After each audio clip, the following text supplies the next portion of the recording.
होती है या जो भी घटना तुम्हारा क्या बात होती है?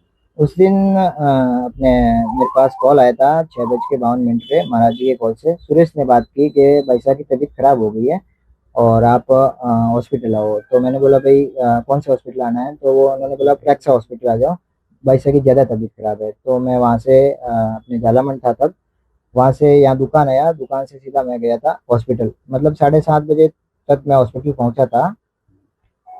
उसके बाद में वहाँ जाके मैंने गुरुजी को भी फ़ोन लगाया, उनके जो मोटनाथ जी महाराज उनके गुरु है, कि भाई ऐसी ऐसी बात हो गई है, आप हॉस्पिटल आओ।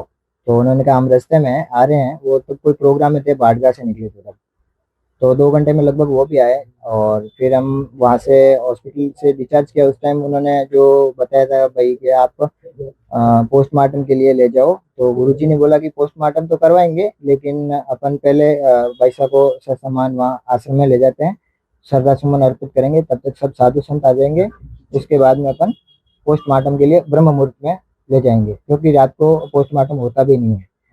तो उसके बाद में हम वहाँ आरती नगर मोड़ पे रुके हुए थे, वो अपने पुष्प लाने के लिए, तब तक वो गुरुजी वगैरह भी आ जाएं। उसके बाद में हम वहाँ रुके और जो सोशल मीडिया पे पोस्ट डाली वो मैंने डाली थी। जो गुरुजी ने बताया, जैसा जैसा बताया वैसा वैसा मैंने उसमें लिख के डाल दिया। और आश्रम पहुँचे, तब तक वहाँ 5-7 लोग थे। आश्रम आए तब तक, फिर थोड़ी देर बाद भाई साहब आ जाए तो भाई साहब को अंदर ले जावे, सामान और श्रद्धा सुमन जो भी है अर्पण करेंगे। तो लोग वहाँ आ गए और हा हुल्लोड़ करने लग गए और अपने जो कह रहे हैं कि भाई साहब को न्याय दो, न्याय दो, न्याय दो, ये सब चीजें मतलब होने लग गए। और महाराज जी को मतलब कह रहे हैं आप नीचे आओ और आपको मतलब नहीं है, ये सब हम सब की बेटी है, ये वो अपनी मतलब जो भी बात वो बोल रहे थे। उसके बाद में वो महाराज जी को मतलब बाहर निकलने, उन्होंने गेट का वो जो हैंडल होता है वो भी उन्होंने तोड़ दिया और कांच फोड़ने की भी कोशिश की। और फिर महाराज जी जब बाहर आए तो मतलब वो हाथापाई पे आ गए थे, लड़के जो भी थे अपने 5-7 लड़के थे। और फिर महाराज जी को वो पुलिस भी आ गई थी, वो अंदर गाड़ी में बिठाया और फिर गाड़ी के जो ले जाने लगे तो गाड़ी के पीछे वाले टायर में हवा भी निकाली उन लोगों ने। फिर मतलब गलत गलत बयान देने लगे कि भाई भाई साहब को मतलब इन्होंने ही मारा है। अब ये पोस्टमार्टम के लिए मना कर रहे हैं। तो महाराज जी ने पोस्टमार्टम के लिए मना किया भी नहीं था।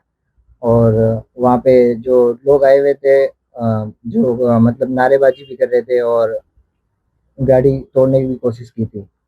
और फिर अपने वो उसमें बयान भी दे रहे हैं कि भाई आश्रम के कैमरे हटवा दिए। तो आश्रम के कैमरे लगवाए ही नहीं थे, अभी नया बना हुआ आश्रम 1 साल पहले बना था। उसमें जो अंडरलाइन केबल होती है कैमरों की, वो केबल डाली हुई थी और कैमरे उसमें लगाए हुए ही नहीं थे। फिर वहां से आश्रम से मतलब जो हावलर ज्यादा करने लगे, गुरु जी ने बोला कि भाई लेके चल जाते हैं अपन हॉस्पिटल। तो पुलिस वगैरह साथ में आई और हॉस्पिटल वहाँ अपने महात्मा गांधी मोर्चरी में रखवा दिया। वहाँ भी लोग मतलब जैसे मैं तो पीछे रह गई थी मेरी गाड़ी, तो मेरे आगे 2 दोस्त और थे, उनको बोला भाई आप आगे रहना उनके साथ में। महाराज जी के साथ में कोई और था नहीं इस टाइम, क्योंकि सब लोग आने थे गांव से वगैरह जो भी उनके चाहने वाले थे। तो जो लोग मतलब पर्ची कटवाने के लिए भी वो मेरा दोस्त जो था वो आगे आया, उन्होंने बोला कि मैं पर्ची कटवा देता हूँ। तो जो पर्ची कटवा के बाहर आते ही वो रुद्र प्रताप सिंह नाम का जो लड़का है वो बोल रहा है कि तू कौन है, मैं तेरे को 4 घंटे से देख रहा हूँ, तू इनकी क्या लगता है, तू इनके साथ क्यों है, तू पर्ची क्यों कटवा रहा है। ये वो मतलब आके डाल के उसको मतलब डराने की भी कोशिश की थी उस टाइम। तो मेरा कहना है कि भाई जो भाई साहब को न्याय दिलाने के लिए मतलब हम सब खड़े थे। आप वो भी पता नहीं न्याय दिलाने के लिए भी आए होंगे, लेकिन वो अगर न्याय दिलाने के लिए आते तो वो भाई साहब की समाधि स्थल पे भी आते, वहां भी उनको मतलब जो भी श्रद्धा सुमन है वहां भी अर्पित करते। हाँ उल्लड़ करने के लिए ये सब चीजें मतलब उन्होंने जो भी नौटंकी की, अपनी राजनीति चमकाने के लिए की, जो भी किया उन्होंने गलत किया। क्या साहब को कोई मानसिक अवसाद था या कोई नहीं, मानसिक अवसाद उनको कोई था ही नहीं। और जो उन्होंने 25 साल का ब्रह्मचर्य जीवन जिया, उसके लिए लोगों ने उसको कलंकित करना चाहा। लेकिन उन्होंने अपनी मतलब अग्नि परीक्षा के लिए भी जगत गुरु शंकराचार्य को पत्र भी लिखे उन्होंने कि भाई ऐसी बात है। तो उन्होंने उनको भाई कहा कि जो लोग हैं उन्होंने भगवान अपने माँ सीता को भी नहीं छोड़ा, तो अपन तो इस कलयुग में हैं, तो आप धर्म का प्रचार करते रहो और आगे बढ़ते रहो, लोगों पे नजर नहीं रखने। ये जो आपकी पोस्ट थी वो किसने लिखी थी और किसने दी थी? वो पोस्ट महाराज जी ने गाड़ी में बैठे बैठे बताई थी। जो भी उन्होंने बताया वैसा मैंने लिखा था। पुलिस ने क्या पूछताछ की?